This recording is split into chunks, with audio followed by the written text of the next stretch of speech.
Bonjour, j'espère que vous allez bien. Aujourd'hui, j'aimerais vous présenter le Human Design. Je ne sais pas si vous en avez entendu parler et si ce n'est pas le cas, rien d'anormal. C'est pas du tout quelque chose qui est vraiment développé en France encore. Le Human Design, je vois vraiment ça comme un outil d'acceptation et d'amour de soi. En fait, le Human Design, pour moi, c'est un peu comprendre son mode d'emploi, de comprendre la façon dont on fonctionne. Chose très utile dans la vie, n'est-ce pas? J'ai fait une séance il y a quelques mois avec Mélissa. J'ai adoré son énergie, j'ai adoré son approche. C'est pour ça que j'ai voulu l'interviewer pour ma chaîne YouTube, pour mon blog. J'espère que la vidéo vous plaira. On a voulu, à travers cette interview, vous parler un peu des grands principes du Human Design, vous expliquer un peu comment ça fonctionne. On en a profité également pour élargir un petit peu la discussion à tout ce qui est développement personnel, acceptation de soi. J'espère que cette vidéo vous plaira. T'es bien installée? Ça y est, Oui. tu t'es Écoute, posée je suis sur mon lit. Je suis sur mon lit, mais là, il fait pas beau du tout dans le sud. Bah, nous non plus. Mais toi, ça va venir.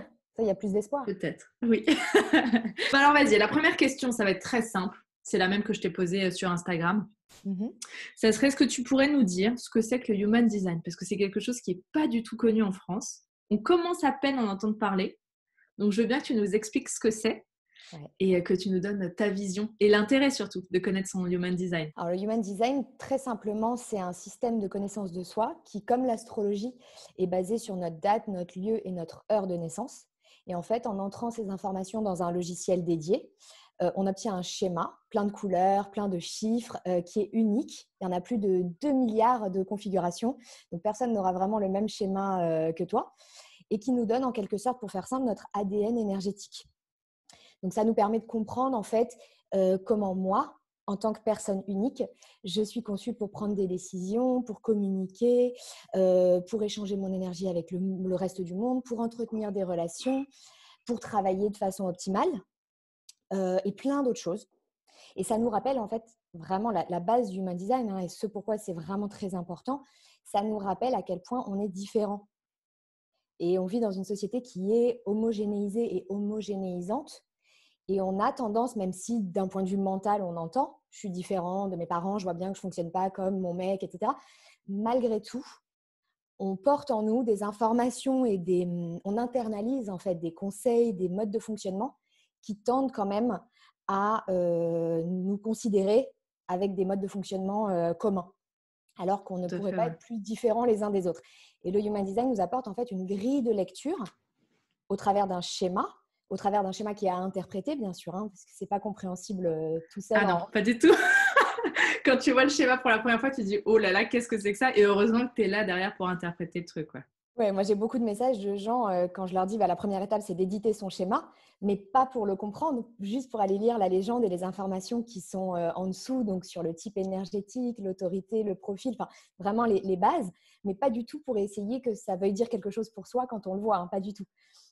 Mais en fait, le fait que ce soit quand même quelque chose, noir sur blanc, si je peux dire ça, ça nous rappelle en fait à quel point, ok, donc j'ai le droit de fonctionner différemment, j'ai le droit de ne pas me retrouver dans les conseils qu'on donne, j'ai le droit d'avoir mes failles, j'ai le droit d'avoir mes forces et ça nous permet en fait d'entrer pleinement dans ce qui est nous, dans ce qui nous rend unique, dans notre contribution. En fait, on est tous venus apporter quelque chose de différent et par ces messages qui nous ramènent à essayer d'être une chose, ça ne marche pas d'ailleurs, on s'aperçoit que la Non. plupart d'entre nous sont soit, y a des malaises, que ce soit dans le corps, que ce soit dans la tête, que ce soit fort ou moins fort, mais il y a toujours quelque chose, une petite friction où tu te dis, mais c'est marrant, dans cette zone-là, je ne comprends pas pourquoi ça marche pour lui, pour moi ça ne marche pas.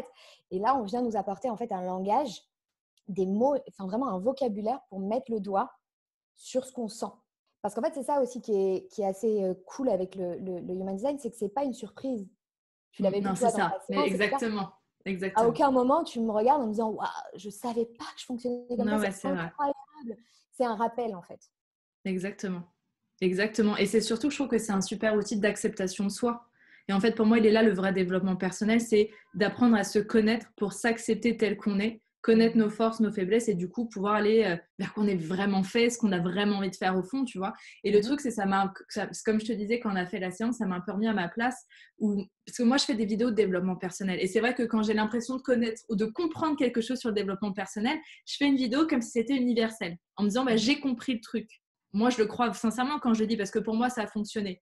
Mais justement, en faisant le Human Design avec toi, je me suis dit, mais en fait, quelque chose qui fonctionne sur moi ou ce que j'ai compris de moi ne va peut-être pas du tout être vrai pour quelqu'un d'autre. Tu vois, donc c'est aussi, moi, ça m'a posé des questions sur le développement personnel en général, en me disant, il y a un truc qui est un peu trop généraliste, Ouais. en fait. Ouais. Et le vrai développement et le bon développement justement personnel pour moi, justement, c'est juste d'apprendre à se connaître et ensuite d'accepter ce que l'on est pour user de ses Mmh. forces. C'est d'arrêter en fait de croire qu'il y a quelque chose qui ne va pas, qu'il y a quelque chose à changer. On en a déjà parlé, toi et moi, de cette histoire de ce concept de meilleure version de soi-même. Et oui. Ouais. Et ça, c'est un vrai sujet dont je parle dans ma transmission du design, mais aussi en séance, etc. Pour moi, le vrai sujet, il est dans l'incarnation de ce qu'on est déjà, l'incarnation pleine et entière par l'acceptation, comme tu dis, hein. Parce que comment accepter ce qu'on ne voit pas vraiment, ce qu'on ne comprend pas. Et là, vraiment, cette notion Bien de sûr. mettre des mots, ça permet au mental de comprendre quelque chose, d'accepter pour que ça descende dans le corps. Donc ça, c'est vraiment l'apport qui est important. Mais c'est cette idée d'incarner ce qu'on est déjà. Et le seul travail à faire, en fait, c'est d'enlever des couches. C'est pas C'est d'en ça. rajouter en essayant d'être autre chose, d'être meilleur, d'être… Parce qu'il y a quand même cette notion, ce cercle un peu vicieux parfois, hein, de self-improvement au travers de différents outils, différentes Bien sûr. méthodes. Et là, vraiment, moi, ce que j'essaye de transmettre, c'est en tout cas ce que ça m'a apporté aussi et ce que ça apporte aux gens, c'est ce retour à soi. C'est presque un moindre effort, en fait, hein. Il y a Exactement. du C'est aussi travail. simple que ça. Ah oui, il y a du travail. Mais c'est ça qui est fou. Et qu'est-ce qu'on met justement derrière ces mots, devenir la meilleure version de soi-même et de self-improvement, comme tu dis? Est-ce que justement, ça serait pas tout simplement de revenir à ce que l'on est déjà? Donc nous, dans notre inconscient, on se dit, bah, il faut devenir meilleur et comme tu dis, rajouter des couches, alors qu'au contraire, ça serait en enlever. Donc en fait, on peut continuer à utiliser ces expressions tant qu'on comprend qu'il y a ça derrière et qu'au Quelle est la contraire, c'est pour démarche? revenir. C'est ça, c'est pour Ouais. revenir à un essentiel. Pour expliquer comment ça se passe un peu rapidement, toi, tu demandes justement la date de naissance. Le lieu de naissance aussi, c'est ce que tu disais, Ouais. Et un peu l'heure de comme naissance. l'astrologie et l'heure de naissance. C'est les mêmes Euh, infos que pour faire un thème, hein. c'est ça, qu'un thème astral. C'est exactement pareil. Et du coup, donc sort un schéma. Et là, il y J'ai a le tien à déjà… côté. Ah, trop bien. Trop bien. Bah, parfait. Tu me facilites la tâche parce que j'allais de Voilà. toute façon… Voilà à quoi ça ressemble à peu près un schéma. Et c'est… alors, il y a 4 types de personnalités. C'est Alors, ça? 5. 5, pardon. 4. Alors, non, mais c'est normal que ça soit un peu confus parce qu'il y a une petite discussion là-dessus. En Human Design traditionnel, on identifie 4 types. Et avec la modernisation, la traduction, enfin l'évolution, hein, comme tout système, quand c'est repris par d'autres personnes, etc., ça a tendance à évoluer. Il y a l'émergence d'un 5e type qui, en fait, appartient à l'un des 4. Mais il y a une petite différence. Je rentrerai un petit peu plus dans les détails quand on D'accord. parlera des types. Donc, en D'accord. fait, c'est 4, 5. C'est normal que tu aies cette Ok. idée. Top. Donc, ça serait cool peut-être qu'on parle un peu des 5 types, justement. Alors, après, je trouve compliqué, en fait, sans avoir fait un thème, de rentrer dedans sans le savoir. C'est-à-dire que moi, si on n'avait pas fait cette séance, toi et moi, je ne me serais pas forcément mis naturellement en générateur. Mhm. Tu vois? Et pourtant, c'est ce que je suis. Et c'est pour ça que c'est aussi… là, on va les décrire peut-être parce que c'est intéressant, mais ça ne va pas forcément permettre aux personnes de tout de suite se Oui. catégoriser parce que c'est plus complexe que ça, sachant qu'après, il y a beaucoup de choses selon les schémas, justement, et les couleurs qu'on voit qui viennent apporter beaucoup de précision, etc. Donc, vas-y, peut-être faire un petit point sur les 4-5, mais rapide. Parce Il que y a toi, en plus, plus tu les de… décris vachement bien sur ton Instagram. Il y a plus de 2 milliards de configurations. Donc, c'est vrai que c'est important de préciser qu'il ne faut pas s'arrêter au type. Et si des personnes la mettent la vidéo sur pause pour aller justement éditer leur schéma depuis mon site ou ailleurs, reviennent et ont leur type sous les yeux et ne se reconnaissent pas forcément dans le bref descriptif que je vais donner, il ne faut pas forcément s'arrêter là parce que le type ne dit pas tout. C'est le plus important, c'est vrai.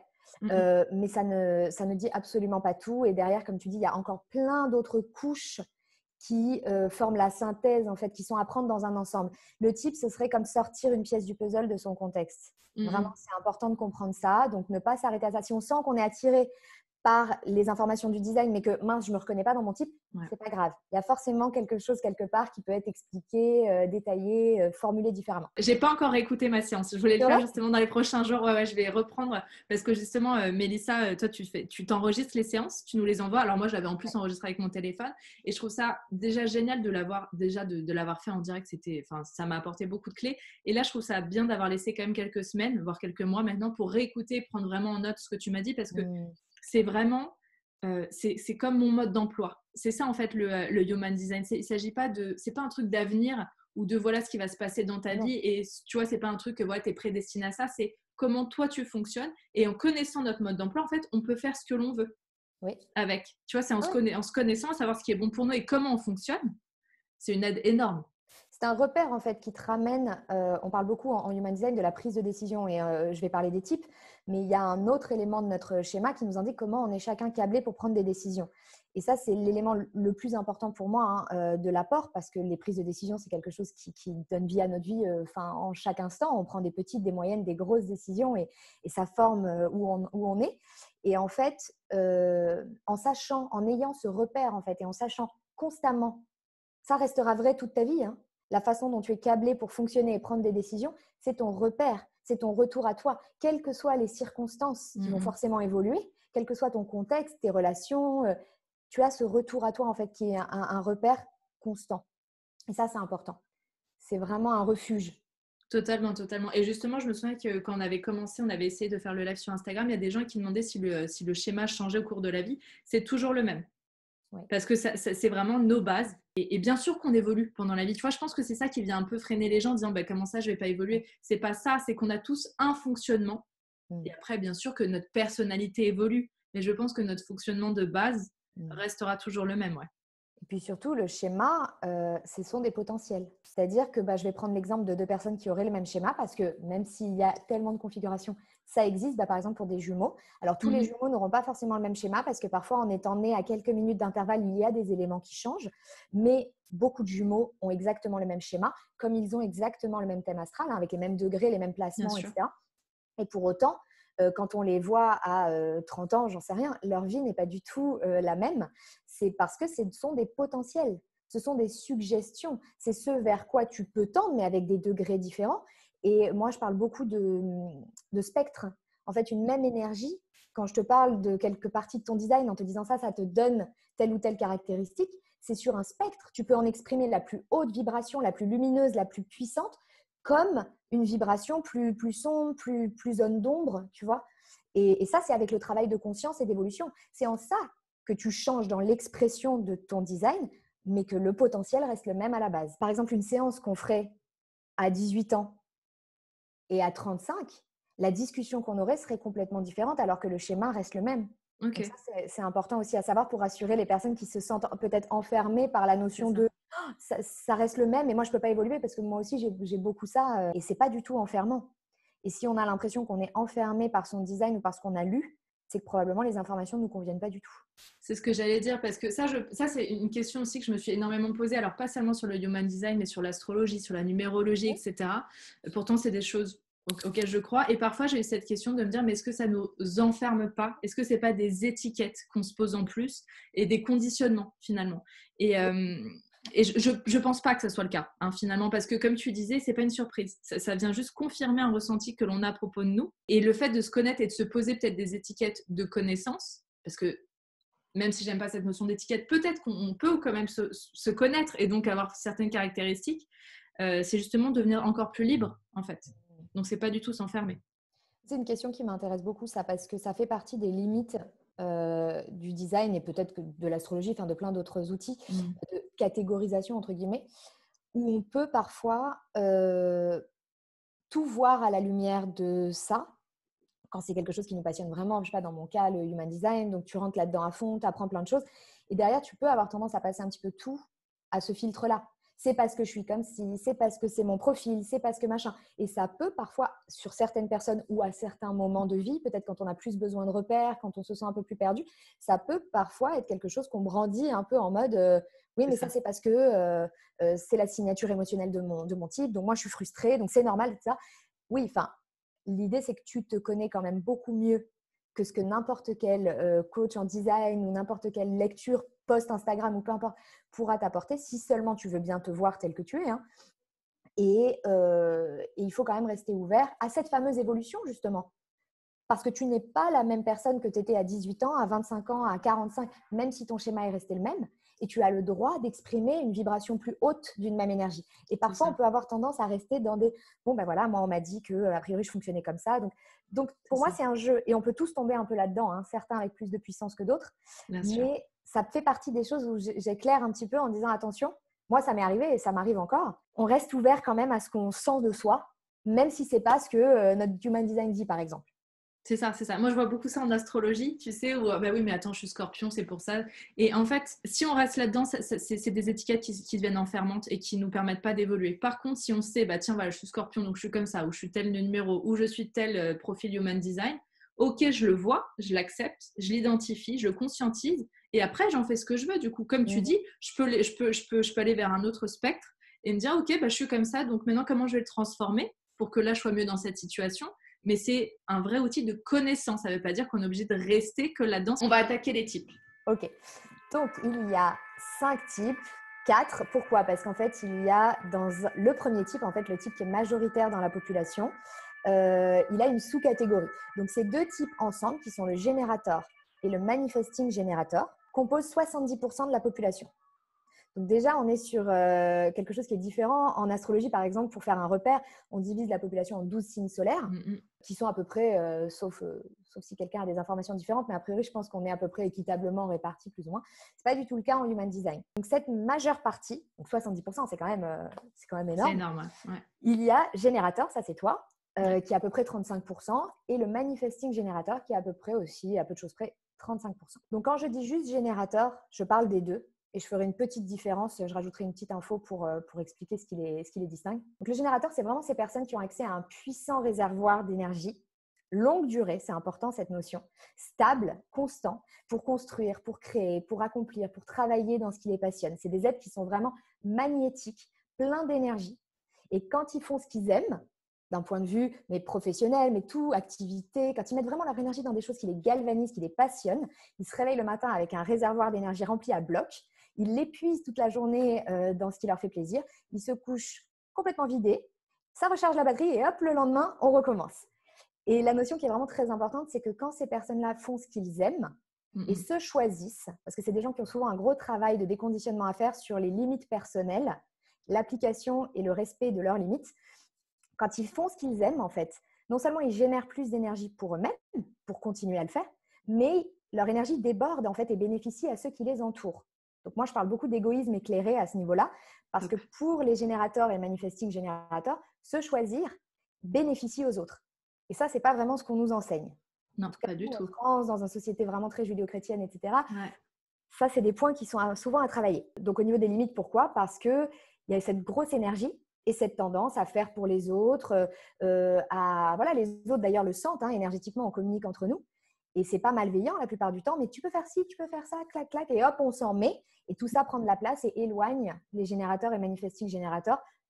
Enfin, ça les empêche en termes d'horaire, ça manque de place en fait, hein, en termes de temps, pour faire ce qu'ils aiment vraiment. C'est ça, c'est ce que tu disais bien, c'est parce que, tu vois, j'imagine, je me mets à la place des gens qui vont écouter, 70% des gens qui seraient pleins d'énergie, nanana, et quand on regarde autour de nous, on se dit, bah non, bizarrement, je vois pas ça. C'est pas le cas. Mais parce que ça marche quand on fait vraiment ce qu'on aime. Quand on est vraiment aligné avec ce que l'on veut, là, c'est vrai qu'il y a une énergie qui est débordante. Et moi, ça, je le sais parce que justement, je suis générateur. Et je le sais parce que moi, je fais un métier que j'adore et que j'adore la plupart du temps. Et justement, quand c'est pas le cas, je sens que j'ai pas du tout la même énergie. Par contre, quand je sens que je suis dans un projet qui me tient à cœur et que je kiffe vraiment ce que je fais, il y a une énergie, un réservoir qui est illimité. C'est hallucinant. Oui. C'est mon petit témoignage du générateur. Bah, c'est bien, moi je ne le suis pas, hein. Donc, c'est pour ça. J'ai une vision qui est théorique et qui vient de et qui est pratique uniquement parce qu'on m'apporte en séance ou voilà, mon entourage. Donc c'est hyper important d'avoir ta vision parce que c'est quelque chose que je ne connaîtrai jamais, moi, cet accès à ce réservoir. Bah justement, toi, qu'est-ce que tu es? Moi, je suis manifesteur, donc on va y arriver d'ici 2-3 types. Et donc, juste la simple différence en fait, de conception énergétique entre le générateur et son sous-type, entre guillemets, hein, il n'y a pas du tout de jugement de valeur là-dedans, c'est une sous-catégorie. C'est une petite différence de tuyauterie, hein, on parle vraiment de circuit. Contrairement au générateur qui est quelqu'un de plus méthodique d'un point de vue énergétique, on ne parle pas de personnalité, hein, on parle d'une tâche après l'autre, aller au bout de quelque chose avant de passer à autre chose. Le manifesting générateur, pas du tout. Lui, son énergie, elle est épanouie quand elle est placée dans plein de choses différentes en même temps. C'est l'être le plus multitâche qui existe. Il y a vraiment une notion d'efficacité, de « Ok, j'attaque quelque chose, très vite, je suis capable d'aller au bout de ce que ça devait m'apporter à moi. Hein. » Ce n'est pas au bout de ce que ça veut dire. Justement, la société, souvent, a tendance à les juger d'être un peu éparpillés parce que je fais une chose, hop, je fais une autre en même temps, j'arrête un truc. C'est vraiment un fonctionnement qui n'est pas du tout linéaire. contrairement au générateur qui va être plus méthodique. Le manifesting générateur, c'est je vais d'un point A à un point D, je reviens à B, je repasse à Z. Et ça, dans D'accord. l'activité, eux, ils ont le même travail que les générateurs, puisqu'ils sont générateurs, de poser des limites, de faire ce qui leur fait plaisir. Ça, c'est le même fonctionnement. Mais leur déconditionnement, il vient aussi de cette notion d'accepter ce côté éparpillé qui peut être jugé dans la société, alors que ce n'est pas du tout un problème. C'est au contraire, c'est la façon dont ils sont câblés pour réussir. C'est comme ça qu'ils fonctionnent. Et ça aussi, ça demande un travail. Oui, mais moi, je ne vais jamais au bout. Mais moi, j'arrête tout ce que je commence. Alors déjà, ce n'est pas vrai. Ils n'arrêtent pas tout ce qu'ils commencent. Ils ont juste la capacité de savoir, OK, là, j'ai l'énergie pour ça, j'y vais. Là, j'ai l'énergie aussi en même temps. Poum, poum, poum. Et puis, très vite, j'ai appris ce que j'avais à apprendre de ça. Je passe à autre chose. Et c'est OK.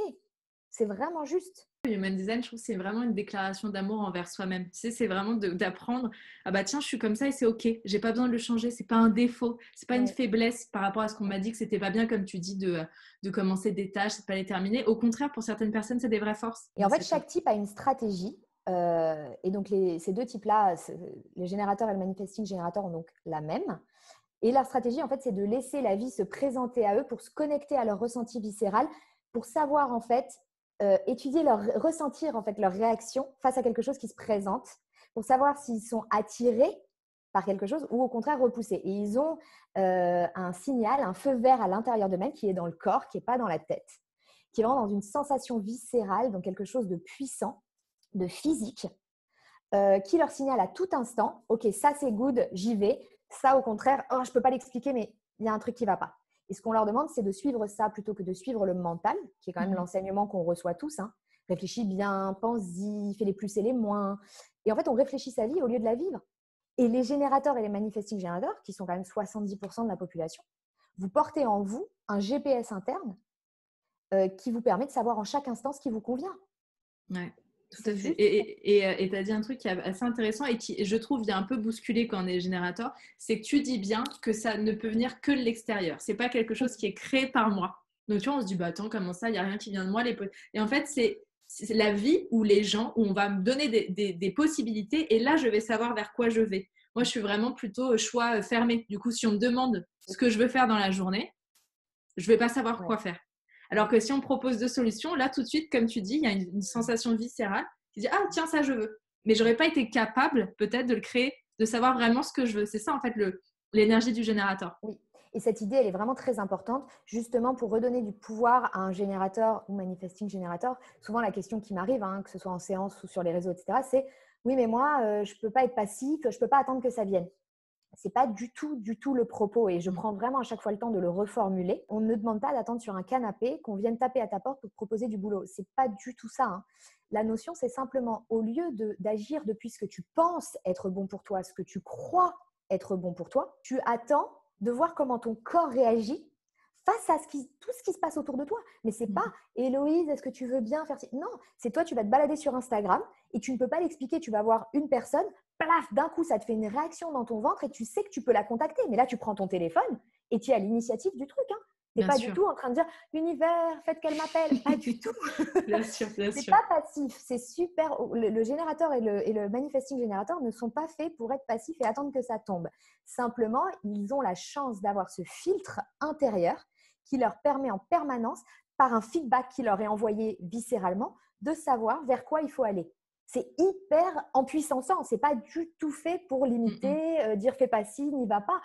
Dès que tu as le go, tu inities, tu es proactif. Simplement, tu attends d'avoir ce go viscéral, c'est tout. On passe au projecteur ? Allez. Projecteur, c'est le troisième type. Hein, si on considère qu'il y en a 5, c'est à peu près 20% de la population. Donc là, on arrive sur un début de minorité. Alors, la grosse différence, on a parlé de l'endurance et de la grosse puissance énergétique, la grosse puissance de travail des générateurs et manifesting générateurs. Là, on arrive sur un fonctionnement complètement différent, avec une énergie qui est extrêmement fluctuante, donc qui va, qui vient. Et la première chose à faire, c'est d'honorer ça. On a parlé, je le rappelle pour mettre tout le monde dans le contexte, 70% de la population qui, quand ils font ce qu'ils aiment, ont un accès constant à l'énergie. Donc, on arrive sur 20% pour qui ce n'est pas le cas. On comprend déjà qu'il y a peut-être des gens dans la population qui vont se sentir très différents, qui peut-être ont passé une vie à se dire « mince, j'arrive pas à tenir le rythme ». Okay, et en fait, ce n'est pas ce qu'on leur demande. Hein. Chaque type est venu apprendre et apporter des choses différentes. Les projecteurs, c'est vraiment les guides, les conseillers, les coachs, les enseignants. Alors attention, je ne parle pas de métier, hein. Chaque type peut faire ce qu'il veut. Mais c'est vraiment, ils sont venus ils sont venus partager leur vision du monde, une vision qui leur est vraiment propre, qui n'est pas du tout celle de tout le monde. Et ils sont là pour accompagner et pas pour être dans l'action constante. Leur vraie valeur, elle est dans ce qu'ils sont et dans ce qu'ils voient et dans ce qu'ils perçoivent. Ils ont une façon, en fait, quand ils sont en présence de quelqu'un, d'être capable de percer à travers toutes ces barrières et de ressentir profondément ce qui est juste pour cette personne. Et ce n'est pas du tout dans ce qu'ils peuvent apporter par l'action physique, le travail, etc. Ici, on voit à quel point le monde du travail est super homogénéisé, hein, ne serait-ce que dans les horaires que nous, on a en France, enfin même un peu partout. On travaille 40 heures par semaine, 5-6 jours sur 7. Ça, ce n'est pas du tout fait pour les projecteurs. Et là, on est sur un vrai travail de déconditionnement. Parce que c'est des gens qui ont probablement toute leur vie, qui se sont questionnés sur leur incapacité de tenir ce rythme. Parce qu'en plus, ils sont une minorité, donc ils pensent que c'est eux le problème. Et donc, ils passent une vie à essayer de rattraper le reste du monde. Ils s'épuisent. C'est des êtres extrêmement sensibles, sensibles au burn-out. Alors après, il y a des points dans le schéma qui vont les différencier là-dessus. Certains sont plus sensibles que d'autres. D'une manière générale, le projecteur est sensible. Il a besoin d'énormément de repos. Il y a une petite blague dans le monde du design où on dit un projecteur travaille 3 heures par jour et c'est très bien. Et moi, quand je le dis au projecteur, j'entends un espèce de soulagement de « Ah, mais oui, mais carrément ! Ah, mais je ne suis pas fou, je ne suis pas faible, je ne suis pas malade. » Non, c'est le reste du monde qui a une qualité d'énergie qui est ni mieux ni moins bien. Elle est juste différente, en fait. Et alors, eux, leur stratégie, la stratégie, c'est la clé de fonctionnement, entre guillemets, qui est propre au type. Et leur stratégie, à eux, c'est d'attendre d'être reconnus et invités. Parce qu'en fait, leur vision du monde, elle est tellement spéciale, tellement particulière que les projecteurs ne sont pas pour tout le monde. Ils perçoivent l'autre de façon tellement profonde, ils savent intuitivement comment améliorer ce qui les entoure, mais également des systèmes, de fonctionnement. Ils sont là pour comprendre et voir l'autre. Et en fait, pour être sûr d'être entendu, pour être sûr de guider les bonnes personnes, il faut attendre qu'ils soient vus et reconnus par ceux qui vont venir activement rechercher leur guidance, plutôt que de se balader. Parce qu'en fait, c'est des gens qui souvent voient tellement clair, je caricature, mais qui vont dire « mais enfin, tu devrais complètement faire ça, mais en fait, la façon dont tu le fais, mais ça ne va pas du tout, mais fais plutôt comme ça. » Et en fait, nous, en tant qu'être humain, si tu n'as rien demandé, personne n'apprécie d'être dirigé, conseillé, parce que ça ressemble à une critique, ça ressemble à un jugement. Et pour éviter ça, parce que c'est tellement fort en eux, ce n'est pas malveillant, c'est qu'ils ont vraiment envie, ils savent, a priori, guider, ils voient clair. Mais moi, ce que j'explique vraiment, et on passe beaucoup de temps là-dessus en séance, c'est que le projecteur a un groupe spécifique de personnes qui est un peu prédestiné, qu'il est là pour guider. Et ce n'est pas du tout pour tout le monde. C'est pas du tout… ils pourraient, ils verraient tout le monde. Mais non seulement ils n'ont pas l'énergie, on l'a vu, mais ce n'est pas ce qui est juste. Donc, il faut attendre que ce groupe de personnes viennent les solliciter, les voient réellement pour ce qu'ils ont à apporter et viennent les chercher. Donc, ça peut être professionnellement, ça peut être personnellement. Et donc, l'idée, c'est que ici aussi, on entend beaucoup ah, mais du coup, moi, je dois rester sur mon canapé en attendant qu'on vienne me chercher. Aussi, ça ne plaît pas, ça. Non, ça ne plaît pas du tout dans ce monde où il faut être absolument proactif et prendre le taureau par les cornes. 80% de mon travail, c'est d'expliquer ce qui n'est pas passif dans tout ça. Et en fait, non, le projecteur, en attendant les invitations, il faut être visible. Parce que si personne ne te voit et personne n'a conscience de ce que tu peux apporter, personne ne peut t'inviter et te solliciter. Donc, en attendant d'être reconnu et invité, tu fais ce que tu aimes. Souvent, c'est des gens qui adorent les outils pour comprendre l'humain. Donc, la psycho, la socio, l'astro, ça leur permet d'avoir des cadres pour cadrer ce qu'ils voient et ce qu'ils sentent, mais sur lesquels ils n'arrivent pas à mettre des mots. Ils adorent le design, ils adorent… voilà, ça peut être même l'histoire, la socio, peu importe. Et en fait, ou quoi que ce soit qui leur plaise, en fait, et ils passent du temps à… c'est des êtres qui sont là pour vraiment être très bons, très experts, etc. Donc, ils peaufinent leur art, ils peaufinent leur travail. Ils le partagent, mais pas avec une idée de « invitez-moi, moi je suis la meilleure pour vous guider, faites appel à mes services ». Non, simplement pour dire « voilà qui je suis, voilà ce que je fais ». Peut-être sur les réseaux, peut-être en partageant dans des conversations, etc. Et seulement les bonnes personnes viendront « ah, mais dis-moi, tu as dit que tu faisais ça, moi ça m'intéresse ». Plutôt que le projecteur qui dirait « ah, j'ai entendu que vous aviez besoin d'aide là-dessus, bah moi je fais ça ». D'accord. Ça c'est pas une énergie qui fonctionne. Ouais. Non, ouais, d'accord. Ça repousse en fait. C'est assez curieux. Ça, c'est les mécanismes énergétiques, ça ne s'explique pas. Ouais. C'est de la vibe. C'est qu'est-ce que tu sens quand tu es en présence de quelqu'un sans pouvoir le justifier. Et eux, vraiment, quand ils poussent et qu'ils initient et qu'ils forcent, typiquement, candidature spontanée, je viens taper à ta porte, prenez-moi, je suis le meilleur. Ça ne fonctionne pas. Ah, c'est intéressant. C'est très intéressant pour eux, j'imagine, à savoir. Ouais. Ouais. Et ce qui est passionnant aussi, c'est dans l'application du design sur la parentalité et l'éducation des enfants. Et typiquement, un enfant projecteur, un ado projecteur, sur qui les parents vont vouloir placer des attentes de proactivité, mais enfin, il faut que tu apprennes à te débrouiller, alors que ce sont des êtres qui ont besoin qu'on facilite les opportunités pour eux. Typiquement, ça marche beaucoup mieux si les parents font appel à un ami de la famille pour le prendre en stage et qu'on dit appelle mon fils, etc., plutôt que de demander au gamin d'y aller de lui-même et de solliciter. Et ça, peu de parents c'est pas vraiment ce qu'on nous enseigne. Non, pas du tout. Débrouille-toi, ça va pas tomber tout cuit. Et là, on est complètement à l'encontre. Moi, c'est un type qui me passionne. J'ai énormément de clients projecteurs parce qu'ils se sentent différents. Et puis, le design leur apporte des réponses. Et qu'ils adorent, parce que c'est un outil de compréhension de l'autre. Donc, ils adorent pour eux parce qu'enfin, ça les valide et ils adorent pour comprendre les autres. C'est des conversations qui sont passionnantes à avoir avec eux et c'est vraiment des soupirs de soulagement. Et c'est surtout, comme tu dis, là, tu as abordé l'enfance. C'est vrai que c'est un outil génial, le human design, quand on est parent, pour justement comprendre et peut-être savoir comment éduquer au mieux ou comment agir en fait avec ses enfants. Ouais. Justement, je trouve que c'est absolument génial. Ouais. Et oui, parce qu'en plus, même plein de bonnes intentions, c'est-à-dire que, alors il y a des parents qui sont complètement à côté de la plaque et qui sont dans ce que j'appelle l'ancien paradigme du le parent c'est mieux, écoute-moi, moi je vais te shaper vers là où tu dois aller parce que moi je suis adulte, j'ai l'expérience de la vie, etc. Bon, là, on va mettre ça complètement de côté. Même des parents très bienveillants et très tolérants et très ouverts, ce n'est pas des informations que tu peux inventer, que tu peux vraiment toujours sentir. Et le Human Design donne la notice, en fait, comme tu l'as dit, le manuel de fonctionnement qu'on ne te donne pas quand tu sors de la maternité avec ton bébé sous le bras. Oui.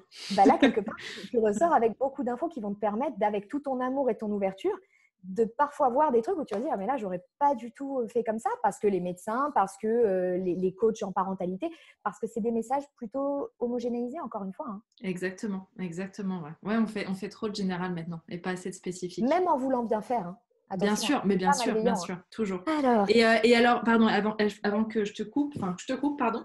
Est-ce que tu vois une différence dans les métiers que font les différents types? Parce que là, tu vois, le type qu'on vient d'exprimer, qu'on vient d'expliquer, ça, tout de suite, moi, j'aurais en tête, comme tu disais, des coachs, des accompagnants, etc. Mais j'imagine que c'est pas du tout le cas de tous les projecteurs. Alors, c'est pas que, souvent, des gens vont me dire « Oh là là, mais moi, je sais pas, je me reconnais pas du tout là-dedans, etc. » C'est pour ça, je fais très attention quand je diffuse des messages comme ça globaux, où je suis pas en séance, où j'explique, etc. Le Human Design ne va pas te dire « Toi, tu es fait pour être pompier, tu es fait pour être infirmière, etc. » C'est pas le cas. Chaque type peut faire ce qui le passionne. On est venu vraiment, c'est notre droit de naissance, on est venu faire ce qui nous passionne, on est venu surfer sur ce qui nous vient facilement. Donc non, mais en revanche, on trouve quand même des patterns. Moi, j'ai pas mal de projecteurs que je connais qui sont psy, mais je connais aussi des psys qui ne sont pas du tout projecteurs. Mais les projecteurs vont aller se retrouver dans déjà des carrières avec une flexibilité. Comme on l'a dit, ils ne sont pas faits pour travailler non-stop. Soit ils le font et il y a des burn-out très tôt. 25, 30 ans, ça je le vois beaucoup. Et donc, du coup, ça te met un espèce de choc au système qui fait que tu dois faire les choses différemment. Donc, j'ai beaucoup de séances avec des projecteurs qui ont fait des burn-out jeunes et qui se remettent en question et qui travaillent de façon complètement différente. Mais on les retrouve quand même pas mal dans des jobs d'accompagnement, dans des jobs qui impliquent de comprendre l'autre. Je pense à pas mal de coachs. Ok. Ouais, donc tu trouves quand même des… Non, bien sûr, il n'y a pas de généralité, mais tu trouves quand même des tendances. Ok, cool. Et si ce n'est pas dans leur pro, ça va être dans leur perso. C'est des gens qui vont adorer tous les systèmes, qui vont adorer l'humain, en tout cas pour les projecteurs en général. Ok. Seulement une fois qu'on aura terminé les types, là on a parlé pas mal des métiers, du truc un peu pro justement. On parlera peut-être du human design dans la vie amoureuse. Bon bref, c'était un petit teasing. On parlera de ça après. Je te laisse expliquer le quatrième. C'est ça. On a intérêt à le faire. Ah oui. Alors, le quatrième type, c'est le manifesteur. Donc c'est moi puisque tu me demandais. 9% de la population. On est encore sur une minorité. Même notion de fonctionnement, c'est-à-dire pas d'énergie go, accès tout le temps, accès stable et gros réservoir. Non. On est sur une énergie qui est fluctuante, on est sur une énergie qui est instable, qui est parfois là et ça déborde et hop, je peux faire plein de choses. Et puis, le lendemain, le surlendemain, il y a zéro, je suis à plat, il faut absolument me reposer. Et non, je n'ai pas de problème, non, je ne suis pas fatiguée. C'est simplement le fonctionnement de mon énergie qui est encore une fois minorité, donc ne comprend pas forcément et pense qu'il y a un problème. Moi, c'était mon cas. Moi, à 22 ans, salariée, j'appelais ma mère après mes premiers boulots et je disais, mais je ne comprends pas, je n'ai plus la force d'aller au resto, je n'ai plus la force d'appeler quelqu'un. J'ai 22 ans, mais comment font les gens jusqu'à 60 ans?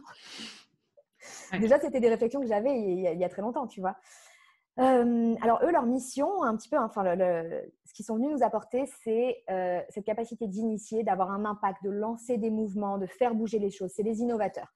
C'est des gens qui sortent des sentiers battus souvent, hein, qui font les choses différemment, qui apportent des choses différentes. C'est une énergie qui est extrêmement puissante et impactante, qui n'est pas forcément toujours hyper bien reçue. Parce que justement les auras se parlent et quand un manifesteur rentre dans la pièce, il y a quelque chose qui se passe, ça densifie, en fait, ça repousse l'énergie des autres et ceux qui s'y trouvent sont là genre « je ne sais pas ce qui se passe mais il y a un truc bizarre ». C'est une énergie qui est puissante, qui peut diviser, qui est assez polarisante et en fait leur stratégie à eux, c'est donc certes d'initier, de prendre l'initiative. Donc eux, ils ne sont pas du tout faits pour être passifs quoi qu'il arrive et eux justement parfois, c'est du déconditionnement inverse. Un manifesteur qui va attendre que ça vienne, alors là… ça ne marchera pas du tout. Ça ne marchera pas. Il faut vraiment prendre les devants. Et leur stratégie, c'est d'informer avant d'agir. Pourquoi ? Parce que comme cette énergie est tellement puissante et impactante, comme je te le disais, souvent quand ils rentrent, on se demande un peu, mais qu'est-ce qui va se passer là ? Il y a un truc bizarre. Et lorsqu'ils informent, qu'ils préviennent, je vais faire ça, je vais quitter mon boulot, je vais faire… Mais ça peut être des choses aussi bêtes qu'un manifesteur qui se lève d'une table et puis tout le monde est là genre, il est où ? Non, mais je vais juste chercher du sel, c'est bon. Mais il se passe quelque chose quand un manifesteur bouge, quand un manifesteur arrive ou part. Et le fait d'informer soulage ceux qui sont autour, diminue les résistances. Parce qu'on est toujours un peu méfiant, sans s'en rendre compte, en fait, c'est énergétique. Hein. Et souvent, les parents d'abord, mais même le reste du monde va avoir tendance à vouloir contrôler le manifesteur parce qu'on sent qu'il y a quelque chose qui se passe, mais on ne sait pas quoi. Et le manifesteur, c'est vraiment un être qui ne supporte pas d'être empêché, d'être freiné. C'est un être qui n'a naturellement pas vraiment conscience de l'impact qu'il a. Ça, c'est un gros travail en séance aussi. Parce qu'en fait, il suit son rail. D'un point A à un point B, vroom. Ouais, mais tu ne sais pas qui t'a écrasé sur la route, tu ne sais pas qui t'a bousculé. Et en fait, en prévenant et en informant, ce qui ne veut pas dire demander la permission, c'est voilà ce qui va se passer. En fait, on donne une chance aux personnes qui n'ont pas du tout envie d'être impliquées, d'être impactées, de s'écarter parce qu'attention, j'arrive. Voilà ce que ça veut dire. Et c'est des gens qui ont vraiment… Alors là, tu vois, pour refaire un parallèle professionnel, il y a un énorme besoin d'autonomie, de liberté qui est vraiment très, très, très important. Et c'est des gens qu'on retrouve souvent à travailler de façon indépendante ou alors avec tout un département à leur charge et beaucoup, beaucoup d'autonomie. Mais souvent, c'est des travailleurs indépendants parce que c'est insupportable d'être surveillé, contrôlé, rendre des comptes, micromanager. Il y a d'autres types et d'autres spécificités dans le design qui font que certaines personnes n'aiment pas ça, mais le manifesteur, c'est de tout petit, c'est un gros problème. Donc voilà, il nous reste un petit dernier qui est le réflecteur. Ouais. Alors, ils sont très, très rares. C'est ça, minorité. Ah là, on parle vraiment de 1% de la population, donc on ne peut pas faire plus rare. Alors le réflecteur, quand on regarde le schéma, juste pour l'anecdote, tout le monde a des parties qui sont colorées, enfin en tout cas sur les formes géométriques, hein, les 9 triangles, les losanges et carrés, on a tous du rouge et du blanc, 99% d'entre nous. Les réflecteurs et toutes leurs formes géométriques, tous les centres sont blancs. Donc ça, c'est pour la petite anecdote. Et en fait, partout, en fait, on a de la couleur, c'est ce qu'on émet vers l'extérieur. Partout, on a du blanc, c'est ce qu'on reçoit. Et les réflecteurs, donc, reçoivent. C'est des êtres extrêmement sensibles. C'est les plus réceptifs, en fait, à l'énergie qui les entoure. Ils reçoivent tout ce qui se passe autour, les lieux, les personnes. Ça les pénètre et ils reflètent vers l'extérieur via leur comportement, leur attitude, leur vision, leur état de santé, leur état d'épanouissement. En fait, l'état du réflecteur nous renseigne sur la qualité de l'environnement dans lequel il baigne. C'est une éponge. Exactement. Mais contrairement à des centres blancs, quand on a parlé des tiens, par exemple, donc nos zones un peu de vulnérabilité, là où on reçoit l'énergie des autres, pour les 4 autres types, on est beaucoup plus vulnérable dans nos centres blancs qu'un réflecteur. Il ne faut pas du tout s'imaginer que le réflecteur, oh, le pauvre, il a du blanc partout. Il y a une sorte de qualité un peu de filtre. Donc, ils reçoivent profondément, ils reflètent, mais ils ne sont pas non plus dans un tourbillon emporté comme nous, on peut l'être dans nos centres blancs. C'est une aura qu'on appelle un peu téflon, où ça a une capacité à un peu glisser. Ils ressentent, ils reflètent, mais ça ne les envoie pas forcément valser dans tous les sens. Parce que parfois, on peut se dire, oh là là, que du blanc, ça fait beaucoup, c'est très sensible. Oui, mais ce n'est pas une notion de victime, de oh là là. C'est ça. Très important pour le réflecteur, leur identité est complètement fluide. En fait, ils varient en fait, dans leur façon dont ils se sentent chaque jour. Donc, un jour, ils vont se sentir beaucoup plus projecteurs. Un jour, ils vont se sentir un peu plus manifesteurs. Un jour, plus générateurs. Et en fait, ce cycle, il est prédictif parce que c'est des êtres qui sont gouvernés par le cycle lunaire. Donc, un cycle lunaire, c'est environ 28-29 jours. Et qui se déroule toujours de la même manière. Hein. lune montante, plus nouvelle lune, etc. etc. Et en gros, à des jours précis dans le mois, ils savent s'ils vont se sentir plus projecteurs, plus générateurs, etc. Et ça permet, quand on devient familier, quand on est réflecteur, j'encourage vraiment à commencer à développer sa connaissance des cycles lunaires et de voir comment on se sent, tiens, tel jour, tiens, là, je me sens, et de tenir des petits journaux, de tenir des carnets, parce que ça permet de s'appuyer sur, tiens, là, j'ai plus d'énergie. Tous les J plus 14 de mon cycle à moi, j'ai beaucoup plus d'énergie, je suis go, go, go comme un générateur, ben, je vais peut-être placer mes activités, mes rendez-vous en fonction. Ça leur permet d'avoir une lecture d'eux-mêmes. Et ce qui est très important, en plus de ça, c'est de s'autoriser à changer, à être différent. Parce qu'on vit dans un monde où, pareil, mais comment tu peux être aussi différent d'un jour à l'autre? Et ça, c'est très réflecteur. Leur identité, elle est fluide. Et ils doivent absolument ne pas se mettre dans une boîte rigide identitaire et s'autoriser à se présenter aux autres et à eux-mêmes différemment. Et eux, leur stratégie, c'est d'attendre un cycle lunaire. Parce que justement, pour prendre des décisions, ils ont besoin d'échantillonner et de ressentir toutes les perspectives et tous les angles. Ça paraît complètement fou d'attendre un mois pour prendre une décision. Alors, c'est les grandes décisions, hein, ce n'est pas pour aller faire les courses. Mais pour autant, c'est des êtres qui ont besoin d'être absolument honorés là-dessus, jamais pressés. Et dans un monde qui nous presse énormément, c'est un peu délicat pour eux. Mais au cours de ce mois, ils vont se sentir évoluer. Et leur première vision d'une décision à J2 sera complètement différente de quand ils auront en fait tout digéré, la lune sera passée et on leur aura apporté en fait des connexions énergétiques différentes. Et là, ils auront une vision qui est beaucoup plus globale. Voilà. Donc, ça demande leur déconditionnement. Il est dans le fait d'accepter d'être différent chaque jour et dans le fait d'avoir un rythme qui est beaucoup plus lent et délibéré que ce que la société nous incite et nous permet. Ok, hyper intéressant. Et une fois de plus, avant qu'on continue, là, les 4 types ou les 4-5 types qu'on vient de décrire, vraiment, j'aimerais que les personnes n'essaient pas de s'identifier seulement à ça, parce qu'après, il y a tellement de petits détails en plus selon les centres, selon tout ce que tu étudies, parce que toi, une séance, ça dure quand même un bon 2 heures, donc ça ne se passe pas en 5 minutes.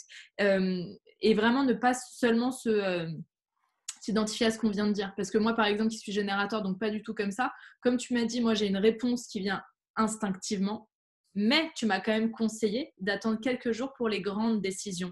Parce que justement, je vais passer par des vagues. Ça, tu vois, c'est pour ça, c'est un détail chez moi. Et pourtant, si j'avais écouté que le type générateur, j'aurais pas su ça. Donc voilà, je tiens juste à préciser pour les personnes de ne pas seulement s'identifier à ces 5 grands types. C'est pas suffisant. Il y a d'autres choses, on n'aura pas forcément le temps d'aller dedans, mais juste pour, j'ai parlé tout à l'heure de la prise de décision. Quand vous sortez votre schéma, regardez le type, mais regardez aussi beaucoup l'autorité. L'autorité intérieure, c'est la façon dont on est câblé pour prendre des décisions. J'en ai parlé tout à l'heure.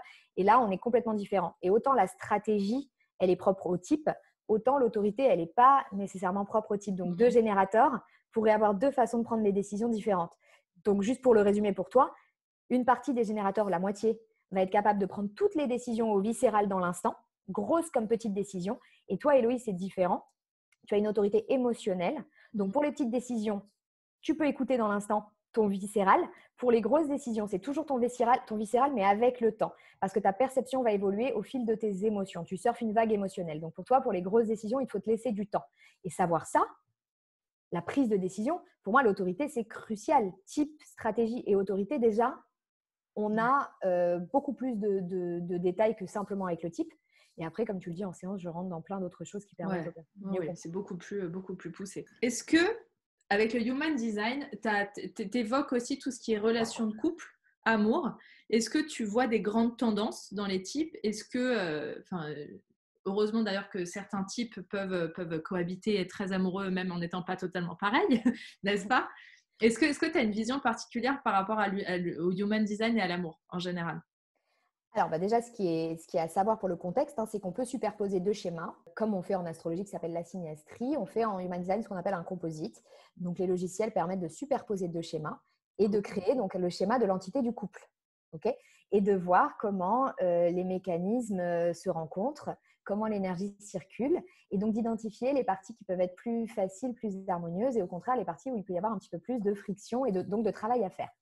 Ce que je veux déjà dire absolument, c'est qu'il n'y a pas de configuration qui va mieux avec une autre. Tout est possible. En revanche, il est clair qu'il y a des configurations qui vont demander plus de travail que d'autres. Il y a des rencontres, des couples, des partenariats qui vont être plus fluides et d'autres qui vont avoir des zones, et on le voit énergétiquement, avec plus de friction. Ça, c'est vrai. Maintenant, rien n'est impossible. Et pour le coup, il y a des schémas qui, quand on les regarde, des schémas de couple, où quand tu les regardes, tu dis waouh, il doit y avoir un peu de boulot parce que là, ça coince un peu, là, ça coince un peu. Et c'est des couples qui sont fous amoureux depuis 30 ans, alors qu'ils n'avaient pas forcément tous les atouts de départ d'un point de vue énergétique, mais parce que c'est des gens qui ont tellement de conscience d'eux-mêmes, qui ont tellement envie d'apprendre de l'autre, de le tolérer, etc., eux-mêmes, etc., et ben ça roule. Alors que de l'autre côté, tu vois des partenariats où il y a tout pour que ça glisse et il n'y a pas vraiment de zone de friction, et puis derrière, ça ne marche pas. Donc vraiment, ce n'est pas du tout une taille unique de « oh là là, est-ce qu'on va bien ensemble? Oh, notre relation est foutue ». Non, non, pas du tout.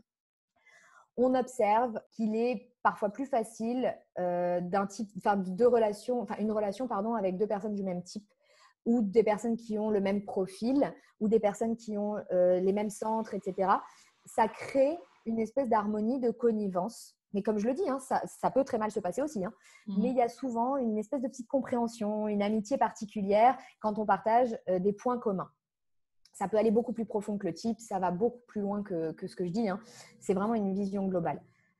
Après, ce qui est super avec le fait de comprendre le schéma d'une relation, c'est que ça donne, encore une fois, hein, comme pour se comprendre soi-même, une grille de lecture. Ça permet de mettre des mots sur des comportements qui peut-être nous exaspèrent chez l'autre et qui, en fait, c'est juste son schéma, c'est juste son fonctionnement. Il n'y a pas à lui en vouloir et lui, il vit son design.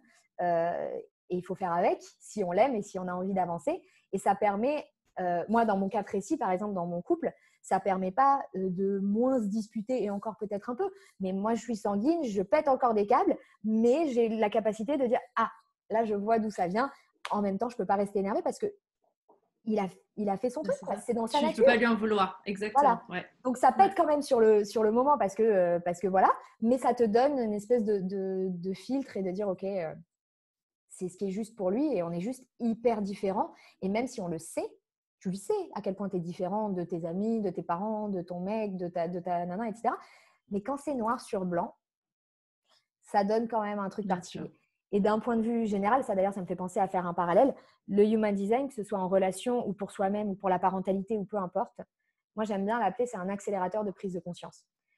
Parce qu'en général, quand on est ouvert, quand on est conscient de soi, quand on est au travail sur soi, avec le temps, il y a quand même une sagesse qui se développe, on commence à se comprendre, on commence à avancer. Oui, ça va venir. Avec le Human Design, ça permet quand même de gagner beaucoup de temps là-dessus. En fait, ce n'est pas nécessaire. Ce n'est pas un outil qui est nécessaire, qui est obligatoire pour personne. C'est ça, exactement. Mais c'est un accélérateur, si on a envie de prendre la voie rapide. Ouais. Et derrière, en fait, ça dirige le travail.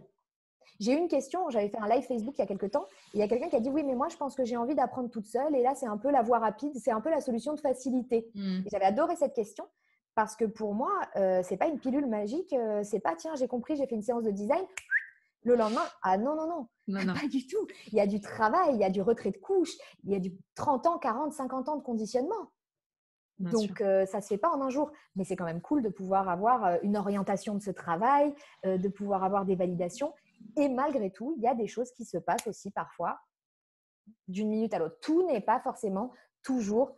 j'aime bien le préciser parce qu'on parle toujours de… On a toute une vie pour travailler sur soi, on a toute une vie pour incarner ce qu'on est. Et c'est vrai. Et ça permet de relâcher la pression. Parce qu'il y a des gens qui, par design ou par la vie, sont très pressés. Il faut absolument tout comprendre tout de suite, etc. Mais il y a aussi des moments où des prises de conscience se font comme ça en un flash. Hein. Il faut bien aussi accepter ça. Ce n'est pas tout. On ne peut pas tout choisir. Ça va se faire vite ou ça va me demander du temps. Mais parfois, une séance peut débloquer des choses juste parce que tu l'as entendu verbaliser dans la bouche de quelqu'un d'autre. Exactement, ça c'est vrai que ça fait des déclics. Et alors, et ce que je trouve hyper cool, tu vois, c'est parce que j'en avais parlé, j'ai commencé à en parler du Human Design au moment du confinement, quand je faisais des lives Instagram. Et j'en avais fait avec Sorine aussi, Sorine qu'on connaît toutes les deux, qu'on a consulté déjà toutes les deux, qui est médium. Elle travaille sur les chemins de vie, elle travaille sur des trucs plus perchés, on va dire. Même si le Human Design, ça peut l'être un petit peu. Justement, on va parler 5 minutes aussi de l'origine du Human Design. Mais… voilà, où Sorine, elle est médium, elle va parler avec les guides, elle va parler des vies antérieures, etc. Et moi, j'ai reçu beaucoup de questions qui disaient, mais est-ce que ces deux techniques qui sont en opposition, est-ce que ça peut se compléter, etc. Et au contraire, justement, Sorine, je sais qu'elle t'a consulté, et pourtant, elle est médium, donc elle sait, elle est censée se connaître un petit peu, ou en tout cas avoir des messages, et ça l'a énormément aidée, en fait. Ouais. Donc, c'est totalement complémentaire, en fait. Oui, et franchement, je le savais. Elle le savait aussi quand on a fait notre séance, parce que ça tombe sous le sens en fait, hein, que rien n'est… Mais que ce soit la médiumnité, l'astrologie, la numérologie, peu importe. Pour moi, justement, quand on me demande qu'est-ce qui est mieux, pour moi, c'est des informations à la fois différentes, sous des angles différents, qui sont, franchement, moi, ça m'est jamais arrivé, contradictoires. Hein. C'est Non. toujours complémentaire. Ou carrément la même chose, mais formulée dans la bouche de quelqu'un d'autre, avec son spectre de vision, etc.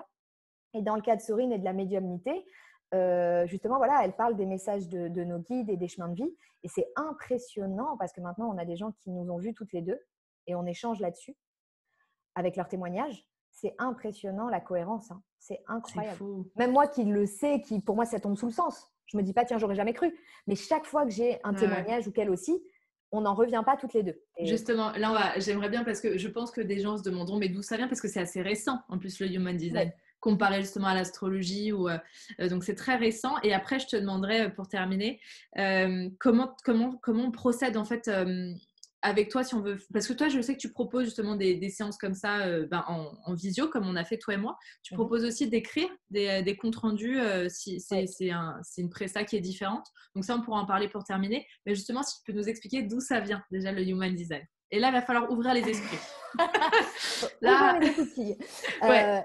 Mais je veux préciser d'abord, à chaque fois que je parle de l'origine, parce qu'on ne me le demande pas tout le temps, mais quand on me le demande, je l'explique avec grand plaisir. Même si les origines sont ésotériques et mystiques, on ne va pas se le cacher, de toute façon, on a besoin de l'heure, de la date et du lieu de naissance. Donc, on sait qu'on est déjà sur quelque chose qui n'est pas une prise de sang. Hein.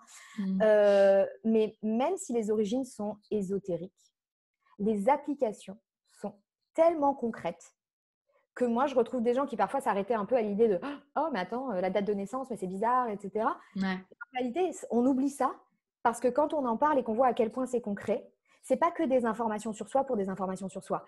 La magie du Human Design, c'est que c'est des informations sur ça plus des outils concrets d'application. Ouais, bien sûr. Et ça, pour moi, c'est là que ça devient super puissant. Et donc, pour parler des origines, ça a été canalisé en 1987. Donc, canalisé, pour les gens qui ne sont pas familiers avec ce terme, ça veut dire en quelque sorte télécharger.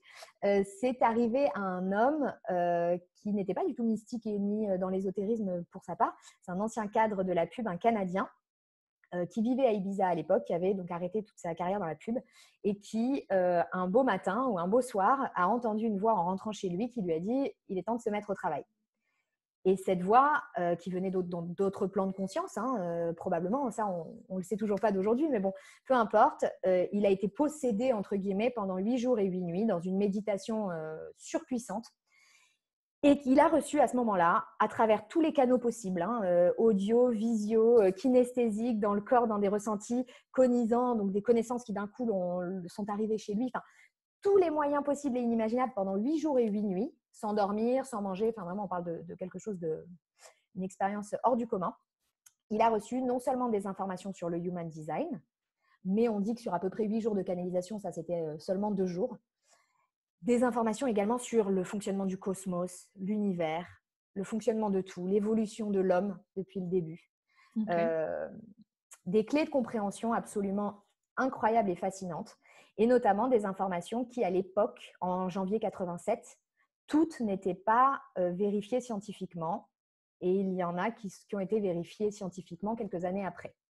Ok, hyper intéressant. C'est quand même assez intéressant. Et c'est une expérience qui était beaucoup plus scientifique, entre guillemets. Alors, par sa nature, elle est ésotérique. Enfin, je veux dire, il y a une voix, on ne sait pas d'où ça vient, qui prend possession du corps d'un mec. Enfin, c'est assez fou. Mais d'un point de vue information, beaucoup plus scientifique, enfin vraiment, tu vois, que spirituel. Je comprends. Mais même, ça se voit au niveau du schéma. C'est un truc qui est hyper mathématique. Enfin, tu vois, vois le truc, c'est pas un truc totalement perché, flou. C'est hyper précis. Et lui, c'était pas un perché, hein, vraiment, c'était quelqu'un. Et il est parti maintenant, il est mort, mais dans tous les enseignements, dans tout ce qui est disponible où on le voit évoluer, etc., parler, s'exprimer, c'est quelqu'un de très pragmatique. C'est quelqu'un qui parle pas de spiritualité, hein, c'est quelqu'un qui parle de mécanique. Mécanique énergétique. Après, moi, je me retrouve là-dedans et j'ai envie d'avoir une vision plus spirituelle, plus voilà. Mais c'est pas qu'il était contre, mais c'est pas du tout sa façon d'enseigner ou sa façon de transmettre. Il en parle de façon scientifique. Hein. Et c'est ça, on pourrait rapprocher un peu l'human design de la physique quantique? Oui. Ah bah ça fait partie des influences, ça on l'a pas dit. Mais en fait, quand on lui a transmis ce message, on lui a expliqué en fait que c'était un système quantique. Un système quantique, ça veut dire qu'il regroupe d'autres systèmes. mais qui est plus que la somme de ses parties. Hein. C'est ça le principe. Donc, il y a l'astrologie, il y a la science des chakras, il y a l'arbre de vie de la Kabbale, il y a l'art divinatoire chinois qui s'appelle le I Ching. Et du côté, ça c'est plutôt les origines ésotériques. Et du côté plus scientifique, oui, il y a biochimie, génétique, physique quantique. Hyper intéressant. Et tout ça regroupé dans un système master, en fait. Hein. Et lui, il a, grâce aux indications qu'il a eues pendant 8 jours, passé ensuite des années à digérer. Il ne s'est pas levé le lendemain matin à dire « Ok, ça y est, je me mets sur l'ordi, on fait des logiciels. » Pas du tout. Il a fait un rejet d'abord énorme de tout ça. Il n'a plus voulu toucher à rien. Et puis, petit à petit, c'était un sceptique. Hein. Donc, derrière, il a voulu vérifier. Il a commencé à faire des lectures et de schémas. Et il s'est aperçu que c'était plus fort que lui, que ça l'avait changé, que ça l'avait transformé. Ça l'a transformé même presque un peu physiquement. Enfin, c'est assez impressionnant. Et du coup, ensuite, il a accepté. Il a complètement épousé ce qui lui était envoyé. Mais ça ne s'est pas fait en un jour. Ça s'est fait sur des années. Et derrière, il a eu toute une vie, ce qui lui restait, pour créer des logiciels. À la base, ça se faisait à la main, par les calculs et les informations qu'il a reçues. Et heureusement que moi, je n'ai pas du tout besoin de tout ça. Hein. J'arrive à un moment dans l'évolution où j'ai juste 3 informations à rentrer et j'ai un joli logiciel qui fait tout ça pour moi.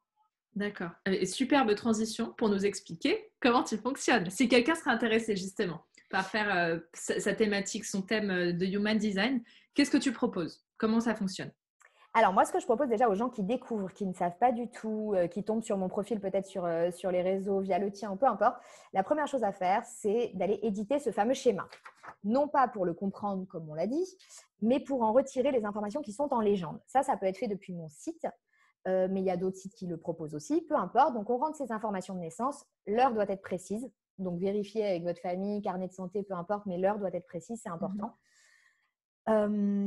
Et donc, on note les informations qui sont en légende sans les comprendre, mais on note son type, on note sa stratégie, on note son autorité et son profil déjà. Ça va permettre de comprendre déjà, moi, mes posts Instagram, par exemple, qui s'adressent directement à si vous êtes tel type, si vous êtes tel profil. C'est sûr que si on arrive sans rien savoir de tout ça, on ne sait pas ce qui nous concerne ou ce qui ne nous concerne pas. Donc ça, c'est la première chose, déjà pour voir si ça nous parle. Et ensuite, si on a envie de comprendre de façon plus accompagnée, plus guidée, parce que c'est vrai que c'est très compliqué, il y a peu de ressources sur Internet, surtout en français. Et moi, je fais ce que je peux avec mon Instagram, j'en donne beaucoup, mais ça reste des pièces de puzzle prises séparément. Si on a envie d'avoir une compréhension globale, je propose 2 accompagnements. Le premier, comme tu l'as dit, c'est ce qu'on a fait ensemble, c'est la séance individuelle, qui est donc en visio toujours, hein, même en dehors du confinement, c'était toujours le cas, où on se retrouve en fait pendant 2 heures. Moi, j'ai étudié le schéma bien avant. Et alors là, il n'y a pas de règle. La conversation va dépendre de ce que la personne amène et de la problématique, entre guillemets. Hein, il n'y a pas toujours des problèmes, mais je passe toujours un temps à vouloir savoir où la personne en est et ce qu'elle a envie d'éclairer à la lueur du Human Design. Et donc, 2 schémas identiques, dans ce cas-là, on aurait des conversations complètement différentes. Parce que c'est ça, et je pourrais te rappeler dans 3 ans, si j'ai une problématique en particulier, je reprendrai mon schéma, on aurait une conversation tout autre.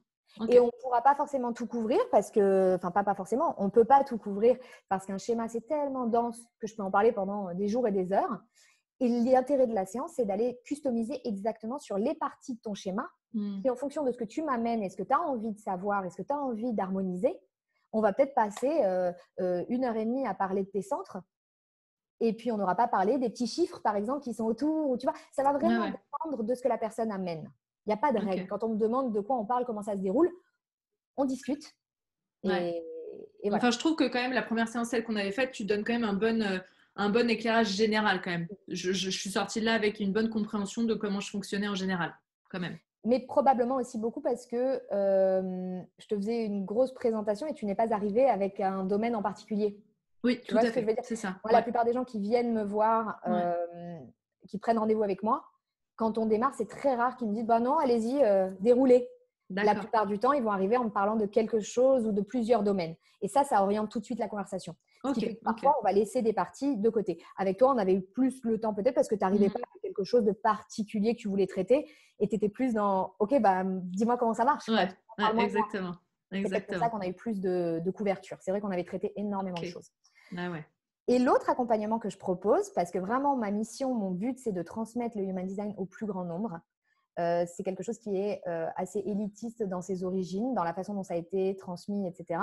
Et on est toute une nouvelle génération maintenant à vouloir l'amener et à transmettre son pouvoir transformatif, en fait, vraiment d'alignement au plus grand nombre de gens possible.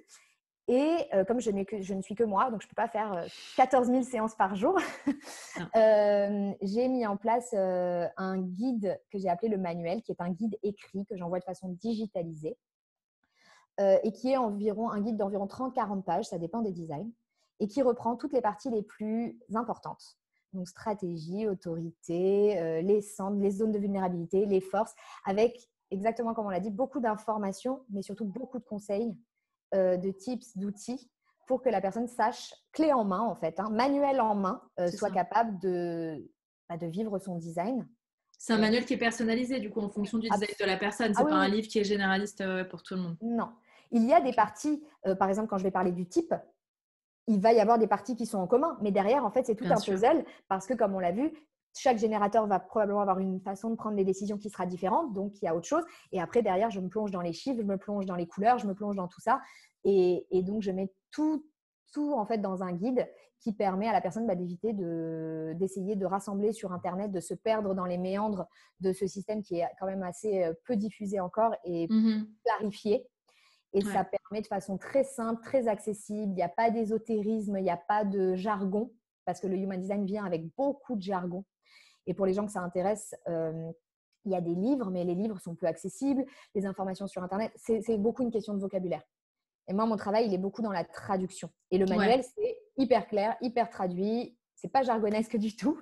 Non, toi, je sais que tu as vraiment à cœur de faire le truc le plus accessible et le plus compréhensible. Et comme tu disais, même, je me souviens, tu me disais, là, je suis pas d'accord avec ce terme qui est très utilisé en Human Design et je sais que c'est pas bien compris. Donc, toi, tu transformes pour justement que la personne comprenne bien et que ce soit hyper terre à terre, quoi.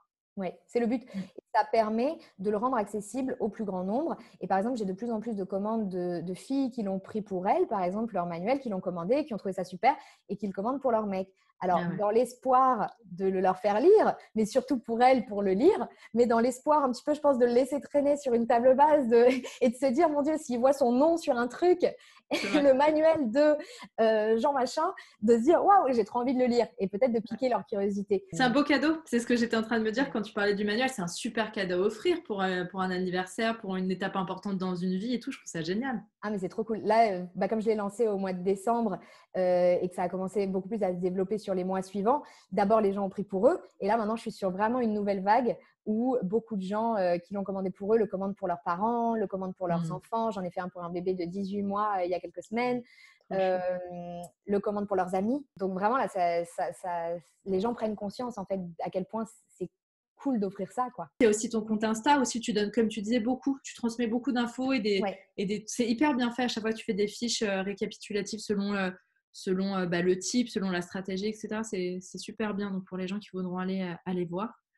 Et voilà. Est-ce que tu aurais des trucs qu'on n'a pas abordés, que tu aimerais ajouter ou ça c'est vraiment c'est ton moment à toi. Si tu as envie d'ajouter des trucs que j'ai peut-être pas pensé à ajouter. Oui, peut-être là, si, un sujet il y en aura d'autres qui me viendront après, j'imagine, mais là, ce qui me vient pour les personnes qu'on pourrait dire un petit peu sceptiques ou peut-être les gens qui se sentent freinés, comme on l'a dit, peut-être par les origines ou même sans connaître les origines, juste le fait que ce soit date et heure de naissance, etc. Moi, ce que je dis toujours, parce que ça aussi, j'ai pas mal de messages là-dessus, j'adore quand j'ai des messages alors, c'est pas des sceptiques qui arrivent pour m'envoyer des messages en me disant ça sert à rien, c'est quoi, c'est bizarre. C'est des gens souvent qui vont m'écrire en me disant je suis embêtée parce que moi, de nature, je suis sceptique. Je crois pas en tout ça, mais quand je lis des posts, je suis embêtée. Maintenant, j'ai le cul entre deux chaises. Parce que ça me. Je suis curieuse quand même. Ah ouais. Alors, ça, j'adore, je trouve ça génial. Et vraiment, le conseil que je pourrais donner, c'est je trouve que. On vit dans un monde qui est trop gouverné par le mental, on le sait tous. Ça va mieux, hein. Attention, tu le sais, on travaille dans le développement personnel, etc. Ça va mieux, mais ça reste un monde quand même où si ce que tu ressens n'est pas logique, explicable, vérifiable, ça a tendance à être invalidé. Si tu n'es pas capable d'expliquer pourquoi tu prends telle ou telle décision, etc. Et donc, on vit quand même dans un monde qui est très mentalisé, très scientifique. Et d'ailleurs, pour l'anecdote, c'est rigolo, les gens les plus scientifiques par profession ou par mental, ont les schémas les moins scientifiques. Parce qu'il y a des énergies très logiques et il y a des énergies plus différentes. Et on voit que moi, je regarde les schémas de célébrités ou de gens, voilà. Et il y a des grands scientifiques de ce monde qui n'ont pas des schémas très logiques, qui n'ont pas beaucoup d'énergie scientifique. Donc, c'est assez rigolo. Donc, ça C'est serait probablement ce peut-être qui leur a venu. donné leur ouverture d'esprit. Ah oui, Et bah, c'est ça. je pense à Stephen Hawking, par exemple. Ok. Et c'est probablement ça qui lui a donné cette ouverture sur le fonctionnement du cosmos, grâce à son côté pas du tout logique. Donc, C'est ça qui est voilà, ça c'est génial. pour Bah oui. l'anecdote. Mais donc, pour les personnes qui se sentiraient attirées, mais qui se disent, mince, c'est quand même ésotérique, c'est pas pour moi, ces trucs-là. Moi, je pense que ce qui est bien, c'est alors déjà de se laisser le temps. Si on se sent attiré par quelque chose, c'est qu'il y a quelque chose à faire. Maintenant, tout le monde ne plonge pas dans l'human design la première fois qu'ils en entendent parler. Il y a des gens qui reviennent des années après que quelqu'un leur a dit, tu devrais le faire. Et ça, il faut respecter. Il n'y a pas de rush. Et je trouve que quand on se précipite, on n'aura pas les messages qu'on est censé recevoir. Ça ne marchera pas. Ouais. C'est pas parce qu'une amie a fait son manuel et qu'elle a trouvé ça vertigineux que moi aussi je dois y aller absolument. Non, si ça ne te parle pas, ça ne te parle pas. En revanche, je pense qu'il est temps pour évoluer de, comme on le disait, se connaître mieux et de sortir un peu des carcans et de se questionner sur d'où ces carcans viennent. Oh, mais moi je suis quelqu'un de très logique. Mais est-ce que ça ne vient pas de quelque chose de familial qu'on s'est transmis? Enfin, on est tous soi. Est-ce qu'on ne veut pas juste aller se demander si moi ça m'attire? Peu importe le bain dans lequel j'ai été élevée et ce que ma famille pourrait en penser ou ce qu'on m'a conditionné à penser, ça ne parlera pas à tout le monde. Mais si on sent que ça nous parle un peu et qu'on a quand même des freins, moi, j'incite quand même à essayer. Je suis d'accord avec toi. Je suis d'accord. Moi, j'ai toujours cette phrase de toute façon qui dit que plus on a peur, plus il faut y aller. Et que s'il y a quelque chose qui nous attire et comme tu dis, où il y a des freins, c'est qu'il y a un truc qui doit être dépassé et que ça va être encore mieux. Parce que sinon, tu le balayes d'un revers de main. Tu le regardes même pas. Tu vas voir mon compte ou tu vas voir un truc où quelqu'un t'en parle et tu vas dire c'est des bêtises. Exactement. Si Et dans ce cas-là, comme tu dis, ouais, c'est ça.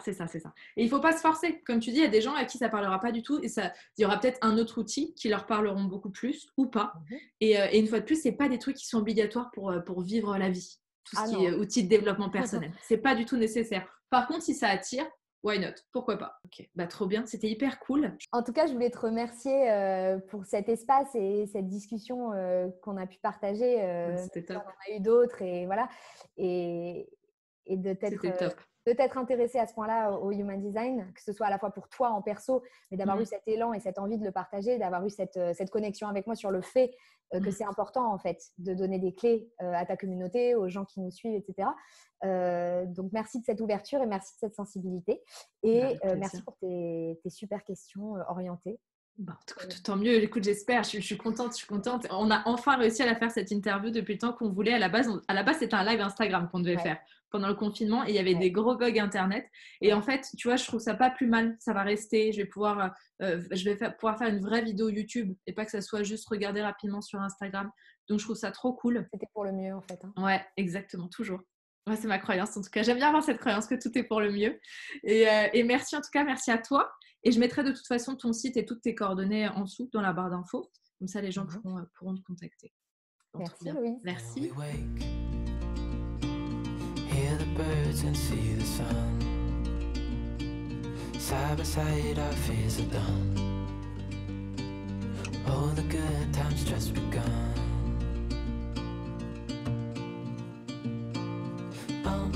We know what we have, let's hold on tight. Found what we're looking for in life. Call us crazy.